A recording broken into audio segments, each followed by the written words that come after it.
আসসালামু আলাইকুম, কেমন আছেন সবাই? তো নতুন একটা ব্লগে আপনাদের স্বাগতম। তো আজকে হচ্ছে আমি নিমকি আর মোনাক্কা বানাবো। তো এই যে আমি ডোটা তৈরি করে নিছি, ডোটার ভিতরে আমি আপনাদের ভিডিওতে দেখাইতে পারি নাই। এখানে হচ্ছে একটু চিনি দিছি, একটু লবণ আর সয়াবিন তেল। এখানে আপনারা চাইলে ঘিও দিতে পারেন, তো আমি সয়াবিন তেল দিয়ে নিলাম। এখন হচ্ছে আমি ডোটা বানাইছি, এখন আমি এটা কিছুক্ষণের জন্য রেস্টে দিব, যাতে একটু সফট হইতে পারে। যে কোনো জিনিস বানানোর আগে একটু রেস্টে দিলে তাহলে এই জিনিসটা ভালো হয়, ঠিক আছে? তো এটা এখন আমি ডাইকা ছেড়ে দিব, যখন বানাবো তখন আপনাদেরকে দেখাবো। তো এরকম করে নিয়ে নিলাম, মানে আটার মতো রুটি বেলার মতো করে নিমু, পাতলা পাতলা করে রুটি বানাইয়া তারপর তো আপনাদেরকে দেখাই যাচ্ছে। এই যে দেখেন আমি রুটি বানাই নিয়েছি, আর এই যে চাকু। তখন আমি হচ্ছে এরকম করে করে কাইটটা শেপ দিয়ে নিব। আপনারা চাইলে অন্য কোনো যে কোনো শেপ দিতে পারেন। এখানে কতগুলো বানাই নিয়েছি, আর এটা বানাইতেছি।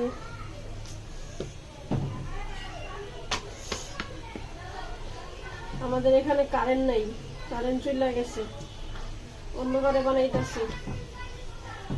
এটাও বানাইতে বসি আর কারেন্টও গেছে।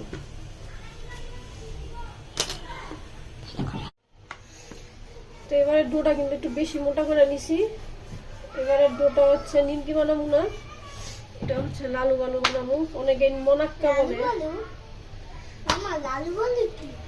দেখো লালু বানু কি। তো আমি এবার ইয়া করে কাইটা নিতেছি। এই যে একটু মোটা মোটা করে কাটবো।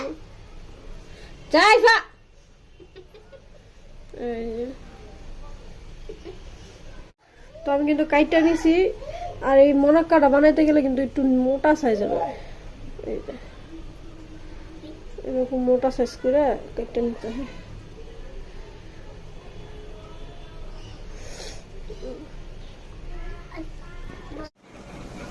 তো এখানে দেখেন, এই যে প্লাস্টিকটাই পুরো ফেলাইছি, প্লাস্টিকটা আরেকটা বানাইতে গিয়ে একবারে। তো এই যে এরকম ক্রিস্পি হয়েছে আমারটি, বুঝছেন? এভাবে কিন্তু সহজেই আপনারা ঘরে বানাই নিতে পারেন। চা হইতে হইতে এটি হয়ে যাবো। চা বানাইতে বানাইতে নিমকি বানিয়ে খাওয়া বইতে পারেন, বিকালের নাস্তা। ধন্যবাদ সবাইকে।